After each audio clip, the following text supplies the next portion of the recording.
Welcome to Supernatural Circumstances, the podcast where we take you down the rabbit hole into the fantastic world of the strange, the paranormal, and the unknown. I'm Morgan Knudsen. And I am Mike Browne. It's time to dim the lights and settle in. Come along with us on this week's adventure. So we're talking with Brandon Alvis about the Kentucky Anomaly this week. Yeah. And a little bit about Brandon. He is the star and creator of the show Haunted Discoveries. So many people will recognize him. And he's been really dedicated to putting out factual information on TV, very similar to like what we do, which is really cool. Yeah, I really am looking forward to this conversation with him because I did a little bit of digging about the Kentucky Anomaly, and it looks like it's an actual geomagnetic feature there in Kentucky, in that area. So that's kind of fascinating, and all kinds of weird stuff happens there. So many weird things. It's such a hub of bizarre paranormal activity, and it reminds me of some of the stuff that actually happens in and around Alberta. Mm-hmm. There's these weird anomalies that seem to exist all over the world, and this Kentucky anomaly seems to be one of them. So I'm ready to dig in if you are. I certainly am. Here is Brandon and our conversation with him.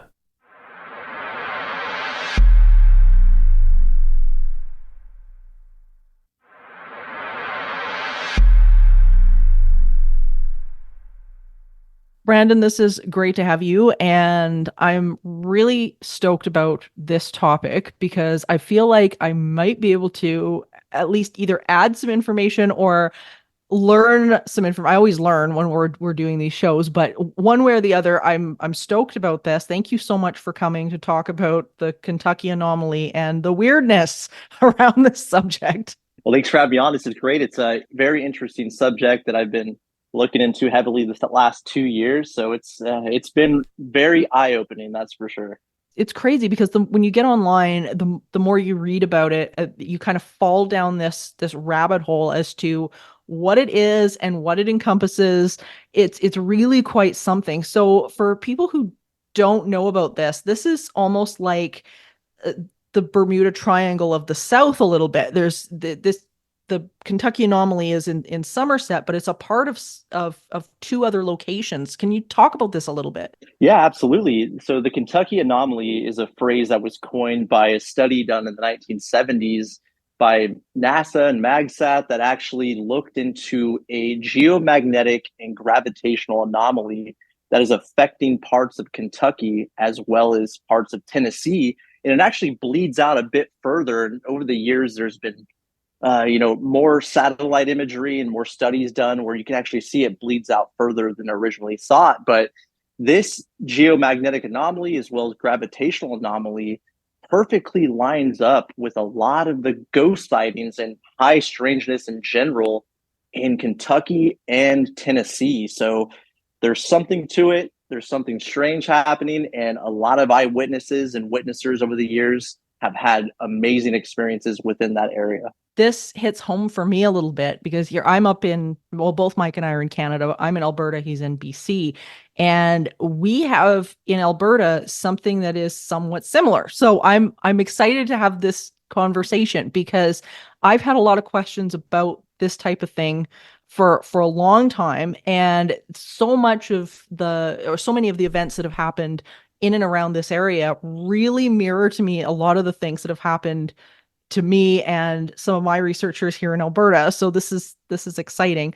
What caught my attention too when I was looking at the map as to where Somerset was and whatnot. This is actually somewhat close to Roanoke and the land between the lakes as well. I noticed. Yeah, absolutely, not far. I mean, that portion of the country here in the States, a lot of people don't realize that at one time that was all considered Virginia, a lot of that area. Now it's individual states, but it's very close to a lot of famous places that have strange things that have happened over the span of hundreds of years. Yeah, and lots of history here too, like stories of famous people like Jesse James. There's a lot about the Underground Railroad, strange tunnel systems, all sorts of things. Like there's a lot of American history attached to this as well. It's it's the epicenter of the founding of the country in a lot of ways. And I mean, you have everything you can imagine. I mean, the Jesse James history, like you mentioned, the Underground Railroad, a lot of Civil War history, Revolutionary history. So it is a strange place all around, and it's been, an honor to come out here and investigate it. I'm originally from California. There's a lot of history there as well, but we're talking going back to mission period. But coming out here and experiencing all this variety of history, all this variety of paranormal activity has been uh, definitely the paranormal journey of a lifetime. That's for sure. It's only 136 miles between the central region of Kentucky and Point Pleasant, Virginia, where the Mothman sightings took place. So, I mean, Exactly. there's all kinds of crazy stuff going on. It is. I mean, people talk a lot. I've always heard the term high strangeness. Hmm. It's something Mm-hmm. when you're involved in the paranormal, you're going to hear that terminology. But I really didn't understand it until I came out here and started to experience it myself and realized that ghost phenomena, cryptid, ufology, Bigfoot, all these things people talk about may be closely related and maybe more closely related than a lot of people realize. Well, that's what we've always found. The more we've done this, and I used to be kind of the same way, where everything was in a bit more of a box than it is now. It was like, okay, ufology's over here and parapsychology's over here, and then we've got, this Bigfoot thing going on in this side. But the more you research this stuff, and the more closer I think to the idea of consciousness and this idea of interconnectedness, you can't get away from these things being connected and tied together. Absolutely. I 100% agree. And another thing that we've seen is we've gone to a lot of these places where it falls within that map of this Kentucky anomaly. And you get there and you start to look at other factors like, psychosis, or people that have had, things that have triggered, mental situations. And if Yeah. you were to take a map of the levels of psychosis in the state and that geomagnetic and gravitational anomaly and lay them over each other, it matches pretty well, which is interesting. But it also matches with sightings, be it Bigfoot, be it like the Mothman, creatures, everything you can imagine. All of that kind of lines up within that gravitational and magnetic anomaly. It's a very strange thing. It is really interesting. And we'll get into exactly what we're talking about by when we say anomaly and magnetics and stuff like that here in a second, so everybody's clear on it. But that was the one thing I kind of wondered about this, and you've kind of touched on it here, is that I know people that talk about things like ley lines and stuff like that. Of course, the big argument is you can draw a straight line through pretty much anything, and from one place to another, most places you can draw these straight lines. Do you think that these 3 points are related, or do you think that people have just sort of looked at this phenomenon and sort of connected these dots, or do you think there genuinely is a connection between these 3 points? I think it's very possible. I know that when we did some research with Kyle Cadell and Darian West, they're brilliant guys, brilliant researchers, and we had them come out to a location and conduct research about thought form manifestations.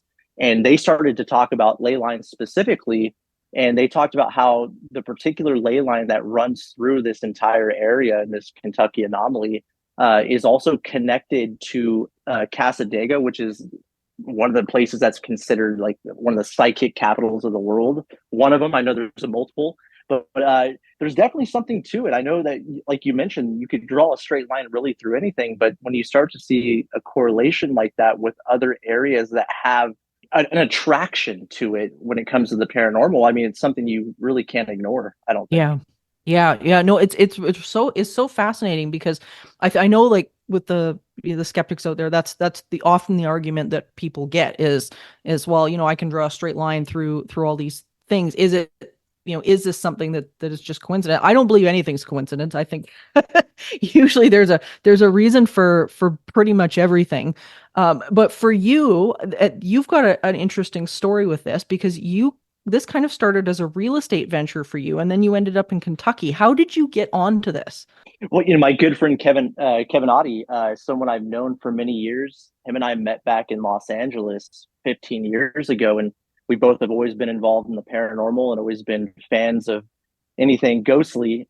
And he moved out here to Kentucky, and I started to try and find a place to have as a research center because I've been doing this with APRA since 2006, and I wanted to try and get as close to a lab-like setting or lab-like conditions as possible and acquire a haunted place to monitor 24/7 all Yeah. year round.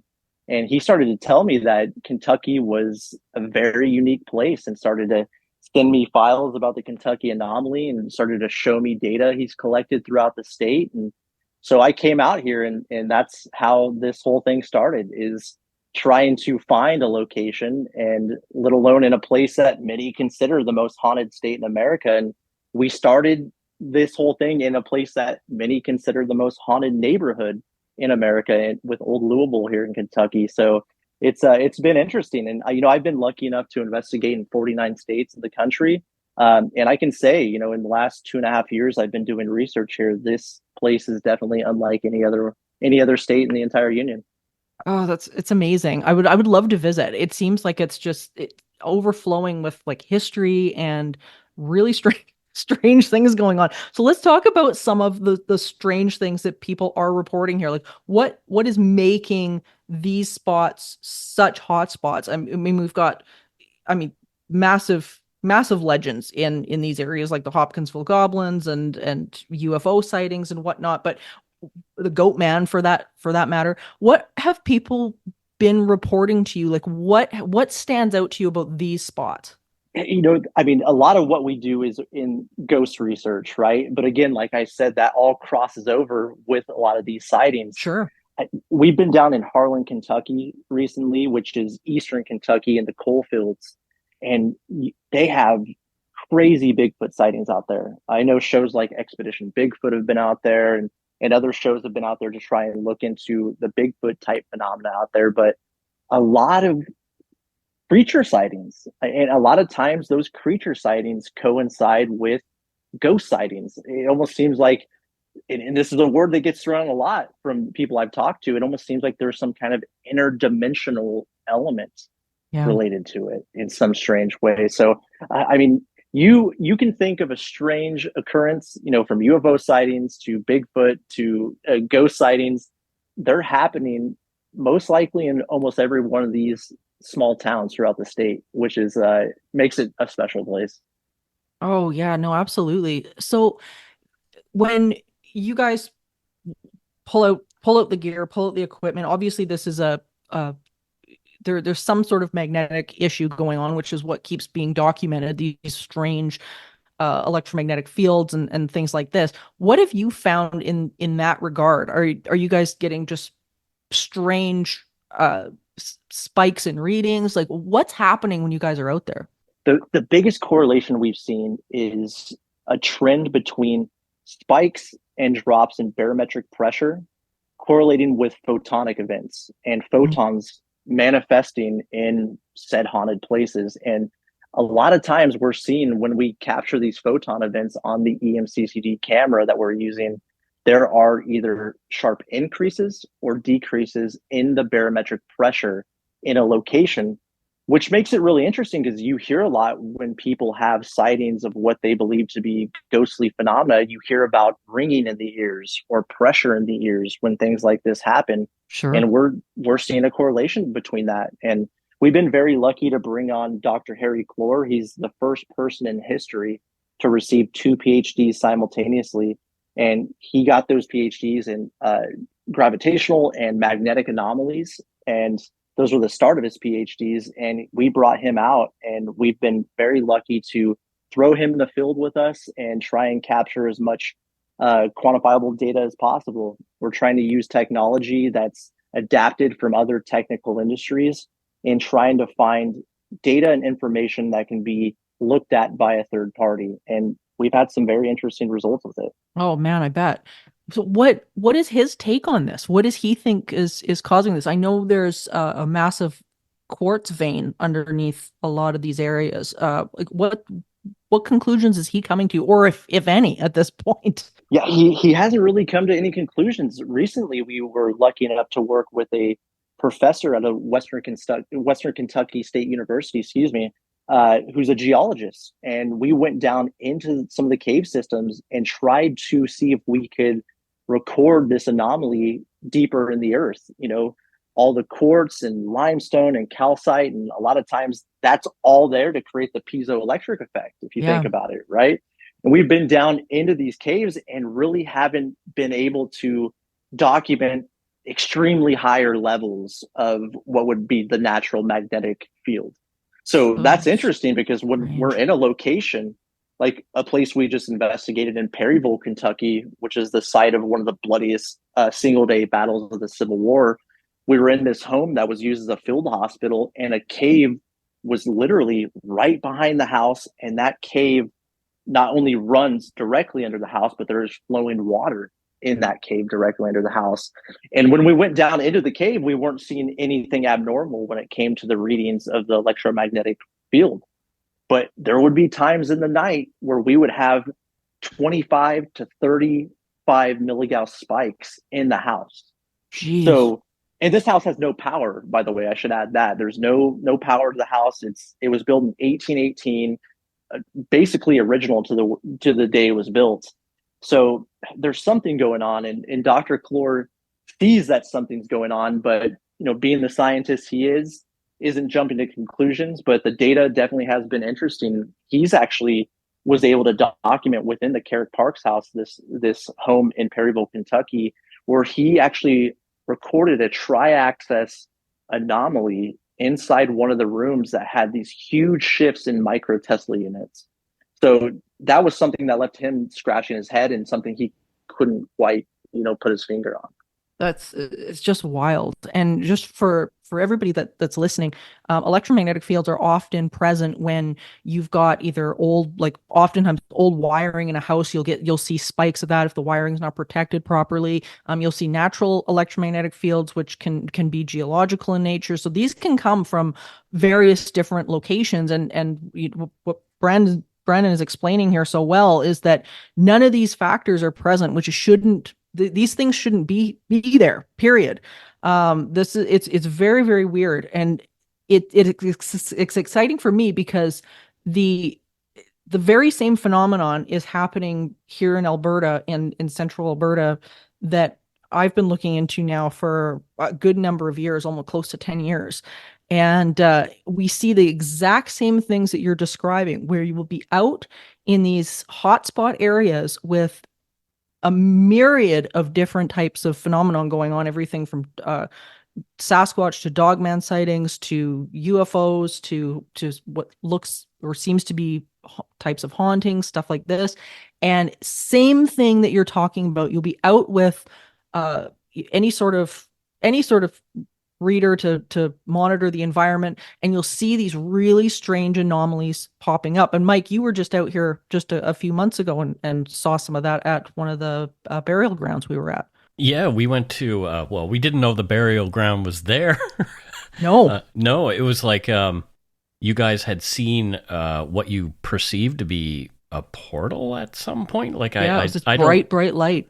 Yeah, so a bright light, and so we went back to that place during the daytime to investigate, and didn't see anything untoward or weird at all until we decided to drive down the road that led to another place that we had to head to, and literally like 50 meters or 50 yards, which however you're measuring, behind where you saw these weird lights was a burial ground, an indigenous burial ground, and we were just blown away. We walked around in there, and pretty much all of us felt kind of sick while we were walking around in there. So there was something in there. I don't know what it was, but like I needed to go and sit in the truck.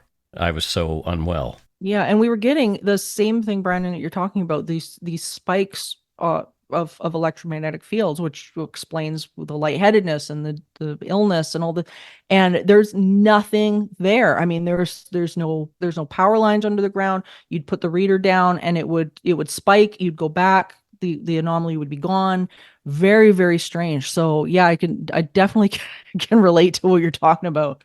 I also find it very interesting. You guys mentioned the bright light too, because I mean that it perfectly correlates with what we've been experiencing out here with the EMCCD camera and the photon events. So I mean, that is amazing stuff. And we've been lucky to have those encounters and document those encounters just as you guys are having up there. So that's exactly, in my opinion, what the research is all about: is finding those patterns and finding those correlations in that data.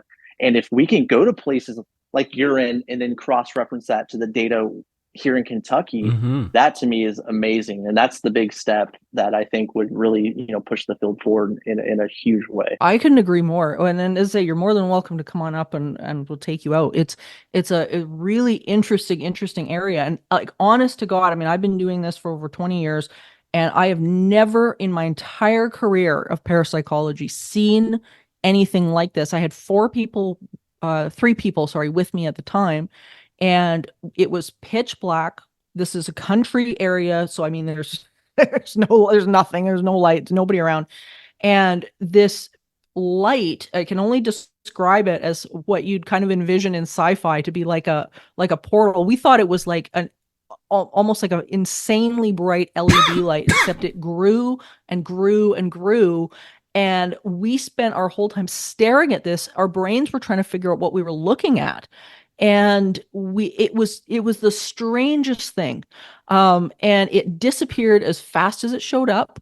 But the entire area has had just this myriad of events go on, and so we've been hoping to see this again. We haven't. We went back again a couple of months ago, and the feeling was still there. We ended up sitting in the same place where we had seen this sort of portal thing, same time of night, sat and waited, and all four of us got this feeling of being, oh God, in an extremely deep meditative state without trying. We weren't sitting there trying to meditate, but it was like we felt almost impaired to the point where the fellow who was driving wasn't sure whether he could drive back into the city.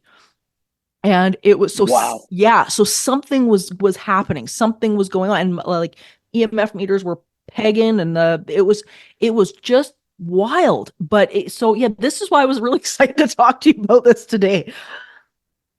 This is great. And let me ask you, what color was the light? Was it blue by any chance? Bright white, bright white. Oh Like my if you gosh. took an LED light and as I say, we were wondering at first because it started out quite small, that it was somebody coming with one of those uber bright flashlights, like those industrial LED flashlights, was what we thought. But there was no casting of light, if that makes sense. Like when you've got a flashlight in the dark, it sends a beam. There was no beam of light that was coming off of this thing. It was in one spot, and it just enlarged itself and enlarged. It was just strange, just super weird. So yeah, so that's Alberta. That's incredible. It sounds like I need to get myself up there. That sounds like an amazing spot. Yeah, as I say, we totally love to have you, because there's so many correlations, and there seems like these places exist around the world on many levels. Like, we hear about these certain areas that seem to be these hot spots of like you're saying, high strangeness, weird things. When you're in one of these areas, when you're in an investigation like this, how do you guys go about getting any sort of baseline reading? What's normal in a place in a place like the Right. Kentucky Anomaly? That's a good question. Baselines are, extremely important in our research. So we set up for at least 2 to 3 hours typically prior to the investigation, where we run all of our sensors and collect as much environmental data and try and see what that baseline and what should be normal in one of these locations is. But again, it changes location to location. And one thing we've also noticed in the correlation of the certain activity that we've documented is that it seems that the homes with ghostly sightings and haunting activity always have a deep tie to a familial connection of some kind. Mm. And we've been very lucky to actually bring in living descendants of some of the families that lived in these places and have actually brought them into the environment. And we've seen changes in the environment when we've brought in living descendants. So it's amazing to see this, but there's definitely seems to be a correlation from the ghost side of things that when there's that emotional attachment and that deep familial bond, there's some kind of activity associated with it. And we've documented that on multiple occasions throughout the state and even down into Tennessee. So it's one that we've been looking into as well. We've been really lucky here to have input from indigenous folks around Alberta, especially around what Morgan has been talking about. Have you had any experience with that kind of thing? You know, maybe going back before European settlers? We have, yeah, actually, in a place called Augusta, Kentucky. We were there investigating an old pioneer jail that is the oldest jail in Kentucky, and it's on the Ohio River, directly across from Ohio. And that area, when it was started to be settled, a lot of the land was granted to a captain by the name of Buckner, who got the land as a grant from his service in the Revolutionary War. And when he got out there and started to dig and started to try and lay out a town, everywhere he started to dig, he was finding bones. Mm. I mean, all over the place Wow. to the point where he started to try and reach out to people in the area. And it was believed at the time that there was not indigenous people that settled that area until he finally was able to get in correspondence with a chief that was across the Ohio in the Ohio side that started to tell him that that was the land of what he referred to as the ancient ones. Mm. And to this day, they are still finding bones and burial sites of I mean there's bones and people buried in a pattern in a circle. They found all kinds of stuff over the years. Even University of Kentucky has done major studies on it. So this was an area that we went into thinking we were going to be encountering some of the Civil War type history and didn't realize that it went back way further. So there was a lot of indigenous history and still a lot of indigenous history that's not known that they're still trying to uncover to this day. Wow, it's amazing. It's very similar to here as well. I mean, we're missing such huge chunks of our history here in Canada. Also, there was a huge cover up here by governments and things like that back in the day, and people are still recovering from that. So there's loads of missing records and all sorts of things. So everybody's still trying to piece all of this together on some level. How do the locals, whether they be current locals or indigenous locals, how are they explaining this? Is there any clues in what they're saying about it? I know here, oftentimes that's one of the reasons why my investigator friends, most of them are indigenous, is that there's throughout their storytelling and their cultures, there are clues to what might be going on with these spots. Have you guys found that as well? That there might be something to that the old stories or what the locals are saying? Yeah, definitely. And you know what's interesting about Kentucky? I mean, in the academic circles, there's still a lot of debate about the name Kentucky, and a lot of people believe that it was from an indigenous word that meant dark and bloody ground. Wow. That's still debated. You know, it's not Yeah. 100% accurate. There's some camps that believe that's where it came from. Some say absolutely not. But a lot of people in a lot of the historical records say that this state in this area was mainly a hunting ground for indigenous people. But then you can find obviously these grave sites, and it seems like what were settlements of there was activity beyond just hunting here. Mm. So there's a lot of debate, and we've talked to different people about the indigenous people that were here prior to the settlement after the revolution. But you know, so there's not a lot of established tribes here in the state of Kentucky, which is interesting. But there's a lot of stories, and there's a lot of archaeology and archaeological discoveries that say otherwise. So I think that history is still kind of being exposed and rewritten as more is being uncovered. Oh yeah, no, absolutely. I think we're in the same boat here. So getting back to this magnetic anomaly and things like that, it's this the role of electromagnetic fields, of course, in parapsychology, like the academics have debated this, and many of them say, "Oh no, it has nothing to do with it." I've definitely found that there's a correlation between uh, these weird sort of electromagnetic anomalies and whatnot and activity personally. What do you think the role is of electromagnetic energy here? Because that to me, I think has always been the big question that the skeptics have thrown out there. It's like, okay, well, you're getting these readings. Well, what does that mean? What does that have to do with the activity? And that's a hard question to answer, but I'm going to toss it out to you anyway and just see what you have to say. See what your take is on that. Just throw me in the fire. Yeah, Yeah. no, no, Absolutely. it's straight. No, it's funny because again, with our research, we have documented strange fluctuations in electromagnetic frequencies. We've Yeah. seen that, but we started noticing that there's a lot more pressure changes associated with these haunted sites from what we're Hmm. seeing. So how EMF correlates to ghost energy or how that's connected to ghostly phenomena, I'm not quite sure, but I do know that that EMF and that energy associated with it, like we talked about earlier, it can affect people Yeah. in big ways. And be that from a natural sense or maybe something that's anomalous that's happening. I think that it does go into the sense of you have to trust the experiencer and the person having these things. And if they're having these sensations, be that sensations of fear or not feeling well or whatever it may be, that could be correlated to the high levels of electromagnetic radiation, be that from a natural sense or something we can't quite explain. So there's a connection there somehow. What that connection is, I'm not sure. Just like with barometric pressure, we see these massive changes in these locations that aren't meant to happen. One of the devices we've been using a lot is a device that was actually given to us by the National Weather Service here in the States, and it's called a kestrel drop. Hmm. And that device records pressure, temperature, wind speed, magnetic, and it has an actual like magnetic compass on it.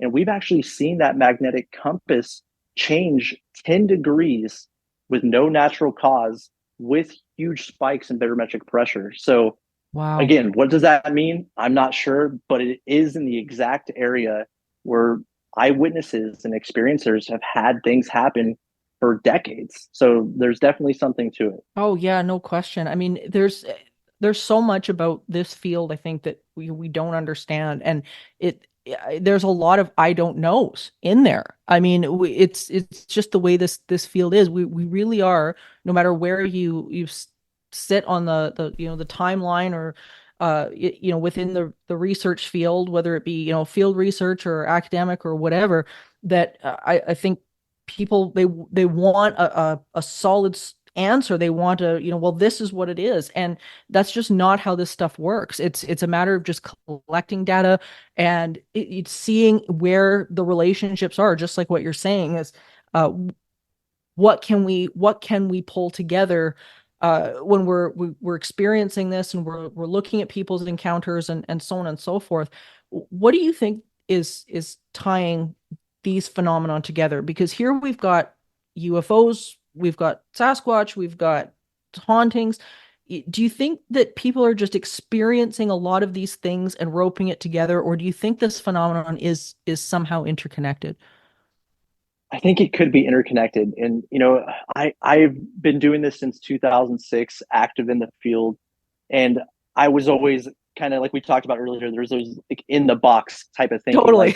like Yeah. the ghost community, the Bigfoot community, all this kind of stuff. And I was always like, oh, I'm just looking for ghosts and hauntings until I've been out here. And again, one term that I've heard a lot, is the whole interdimensional phenomenon Yeah. uh, connection. It seems to be that all this various high strangeness and different types of phenomena could possibly be interdimensional. How does that look? What does that mean? I'm not sure. But one thing we've been doing with APRA and with our research is compiling all this data. right? And getting all of these data points together. And the hope is, after years of compiling this and cross-referencing this information, that if we start to see a common trend where, the barometric pressure was this and the magnetic field was this at this exact time, at this moon phase, at this time of the year, if we start to see a common trend within that, can we start to predict when a possible event is going to take place? And Yeah. and that's something we're really trying to do. And we're hoping, as the years go on and as more information is collected, that we can compile all that through the data and say, hey, look, this exact house at this exact time under these exact conditions might have something happen that we can document. And that's kind of been the ultimate goal. Yeah, I couldn't agree more. I mean, that's the one thing I think that's been so difficult for investigators for so many years, is the fact that how can you be in the right spot at the right time at the right hour? It's hard. And I agree with you. I think there's environmental, whether they be triggers or the perfect storm or whatever it is, that seems to come together to or allow us to experience this. And I mean, and I think too, like Mike, you and I, we've talked about this so many times, is the fact that I think a huge part of it also has to do with the person's state of allowing Mm-hmm. and their Yeah. own state of being in order to experience it. Because it makes me wonder, like, if you throw somebody into a situation like this that is absolutely completely shut down, they might maybe experience the environmental stuff, like some electromagnetic feeling of being watched, or something environmentally caused. But I don't know if they would experience the same thing that maybe the three of us would experience going in. Like, Mike, what do you think about that? Well, yeah, I mean, I talked about that extensively in my next book, which is coming up. Um, but how, we talked about it actually in our very first episode about the Philip experiment, and how Yeah. Until they were willing to play around with it and just believe maybe something is going to happen, nothing happened. It's very interesting, you know.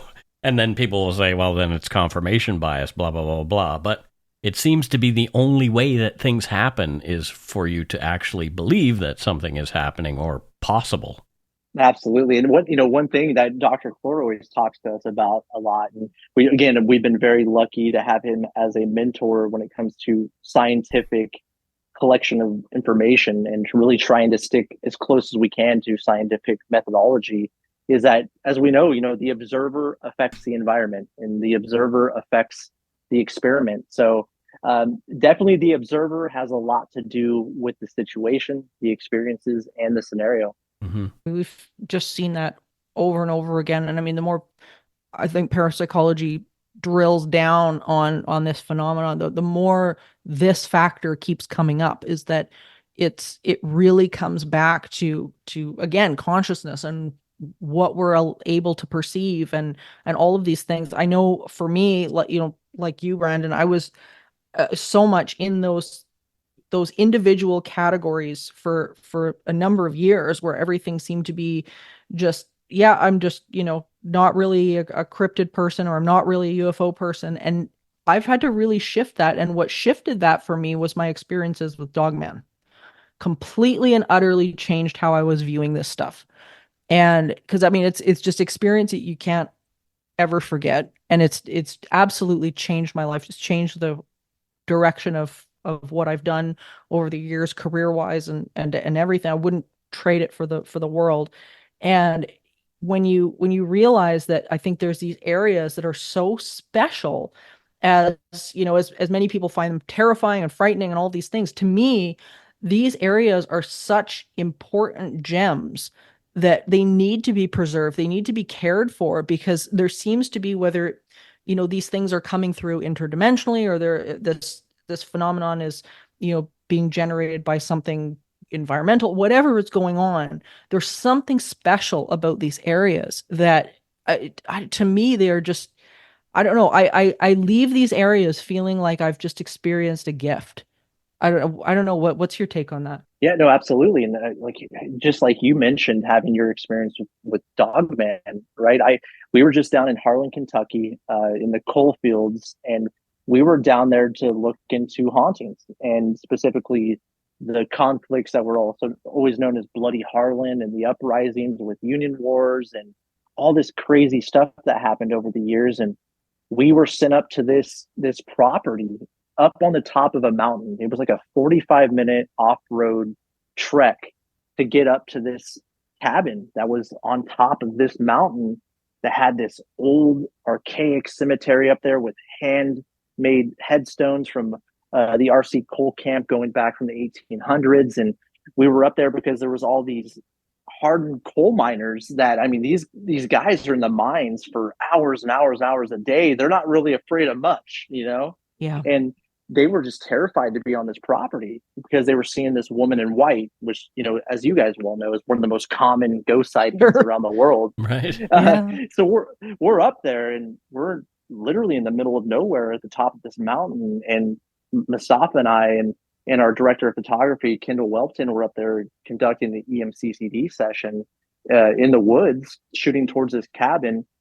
And all of a sudden, all of the wildlife around us just went completely silent. Oh yeah. Which was weird. I was like, that's strange. And not to give too much away, but I'm just going to say it because I can't get it out of my mind. We recorded and heard what sounded like an ape. Oh boy. Wow. I mean, it was a whooping sound. Mm-hmm. And we were very lucky to have a parabolic dish with a 32-bit float recorder on it. I mean, we're talking some of the highest quality recording you can have in this day.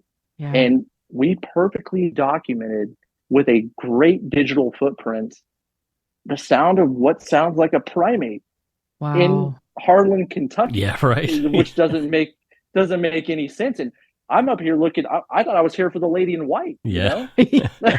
And all of a sudden I'm standing there and I had a sense of fear come over me that I've never experienced in my life.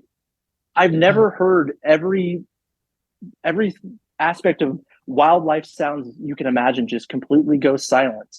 And what makes it even more strange is after this sound just rings through the mountains and we hear this in real time, this massive Luna moth flies from the tree line and lands in front of us and just starts shaking on the ground. Which is, again, it was like I remember looking at Mustafa, and Mustafa was like, are we in some kind of like messed up Narnia? What is going on here? And lo and behold, I mean, I've been listening to that recording over and over and over and again because we had such high quality recording happening with the 32-bit float. The spectrum analysis and the footprint on it is so clear that we can perfectly not only look at the frequencies on this, but match it to known wildlife in the area. Mm-hmm. And we have not been able to do so in any way, shape, or form. So, I mean, it's very possible what we encountered is related to what they believe to be Bigfoot. And we weren't there looking for it in any way, shape, or form. And we happened to be up there and record something that I never thought I would experience or document in my lifetime. You might want to engage a zoologist as well, somebody who's maybe, familiar with stuff that's even outside of that area. But yeah, that's something that we've been working on. And we're actually going to be talking to some people, zoologists and others who are experts in wildlife and animal sounds, and we're going to reach out to them. But I don't know if you guys are familiar with the Sierra sounds. Have you guys ever heard those recordings? Yeah, we actually had Ron on not too long ago. Okay, so you know Ron. Okay, so that's what it sounds like. Wow. It sounds like the Sierra. Obviously, not as long, and wasn't as deep of a dive into that. But it's close. So. It's something incredible, man. I don't know what to say about it. I'm still kind of, my entire paranormal view and world has been shattered into a million pieces. So everything for me has changed. My perspective has changed, and I don't even claim to know what I'm experiencing anymore or getting myself into. That's happening a lot lately. Yep. I was just going to say, I'm like, yeah, this sounds right. Yeah, I know that's, for me, that's been the way it is too. And where I used to go out to some of these locations and think, okay, I'm going to go out and investigate this thing, where now I kind of go out in order to be present with the environment. And I find, especially in the case of the cryptids, like Dogman or Sasquatch or anything like that, that has been the key, has been not expecting anything to happen, but just going out and just being tuned into the moment, just being able to be present, use the meditation skills, use, the ability to just sit and be. And I find that that has been one of the best ways that I've been able to connect with this stuff in a way that I haven't been able to when I'm, focused through a camera or focused through, looking at my gear. And it's really shifted how I've viewed these things. And I know there's a lot of people out there that are, they're very anti Sasquatch or anti Dogman, they're evil or they're this or they're that or, whatever. And I have found the absolute opposite with specifically with Dogman. It's been the complete opposite experience for me. I found beings that are very curious, very elusive, very but want connection. It's been so so spiritually awakening for me.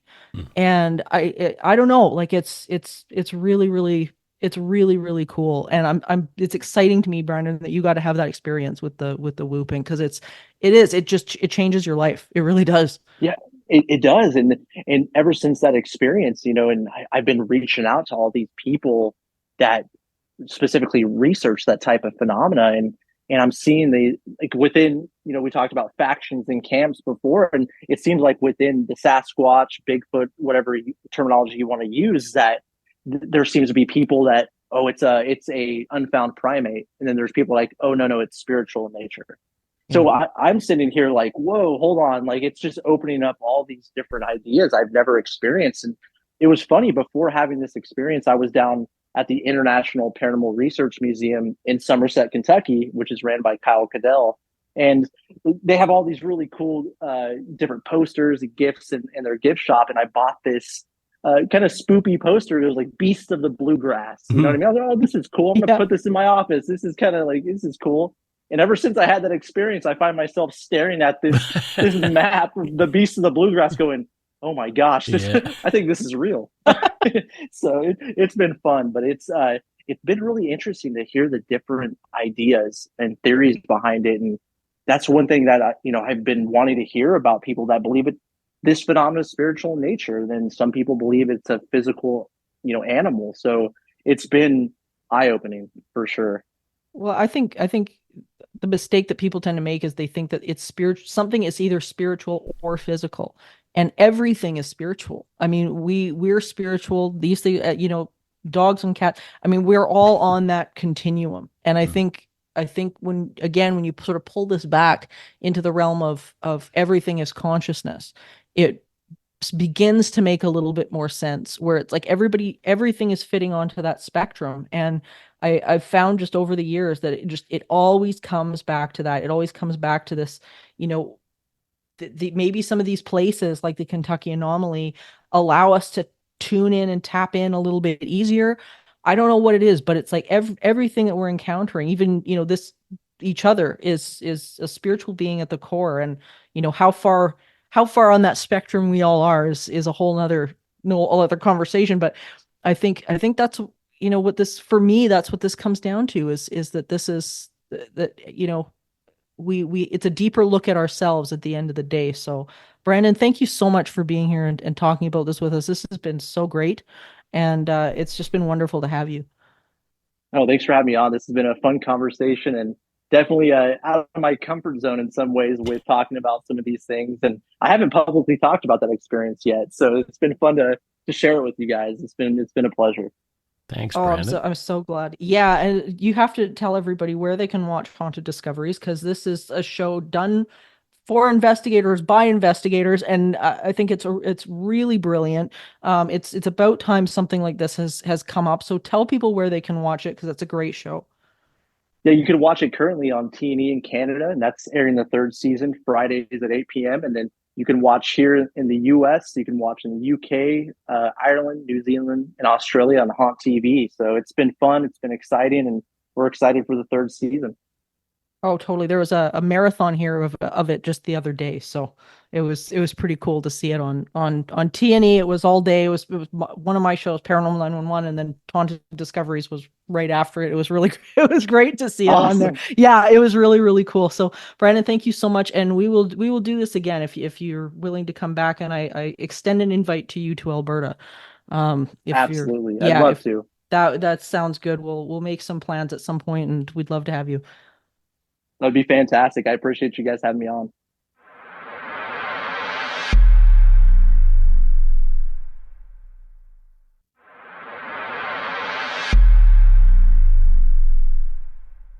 Isn't he awesome? He's so cool and so knowledgeable, and which is it's sort of rare in the world of TV and paranormal. Yeah. And it's so refreshing to actually experience. So this was such a fascinating conversation for me because it really got me thinking of past investigations that I've done and what it means, what all of these different environmental anomalies actually mean for cases, for research. Yeah. I mean, it's huge. Yeah, it definitely is. And just the fact that somebody is willing to look at it from the standpoint that he is, just like, oh, okay, so what's really going on there, and what are people claiming that they see? So it's pretty fascinating stuff. Yeah, and it's so difficult in these cases because you are kind of weeding through belief systems and actual factual scientific evidence.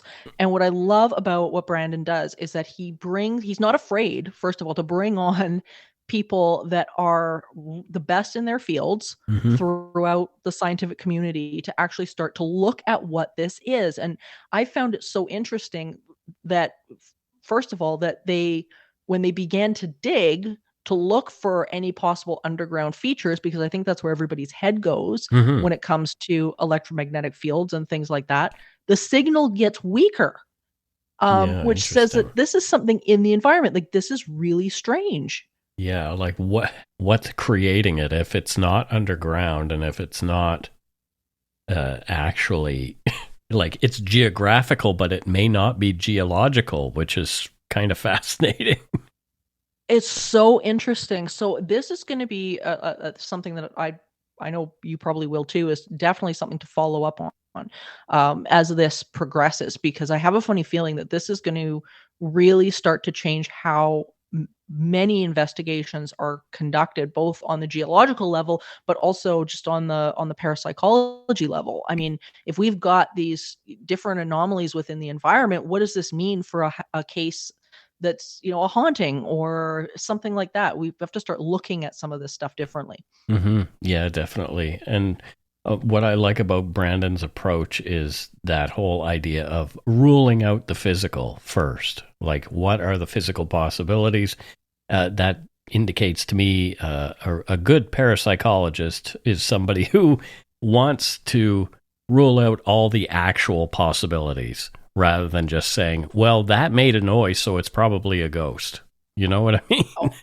Oh, absolutely. And I mean, and we see that so much with, I think, a drive from many of the networks wanting something to be Mm-hmm. paranormal so badly. Yeah. And Brandon has managed to really circumvent that Mm-hmm. in a way that's still really interesting for viewers, and still maintain that credibility, which I think is huge. There you go. Well, I had a good time talking to him, and I hope we do it again. I hope so too, because this was so interesting, and I know for a fact there's more cases out there, so we're gonna have to have them back for sure. There you go. So thank you, dear listeners, for joining us on this eerie expedition. And remember, there is no line between the natural and the supernatural. All is consciousness. Until next time, stay curious, friends. Supernatural Circumstances is a co-production of Entity Seeker Paranormal Research and Teachings and Good Egg Studios. This podcast is part of the Curious Cast podcast network. Theme music by Corey Johnson of Catalyst Records in Edmonton, Alberta. You can learn more about Morgan Knudsen at entityseeker.ca And learn more about me, Mike Browne, and listen to my show, Dark Poutine, at darkpoutine.com. Feel free to email the show at supernaturalcircumstances@gmail.com.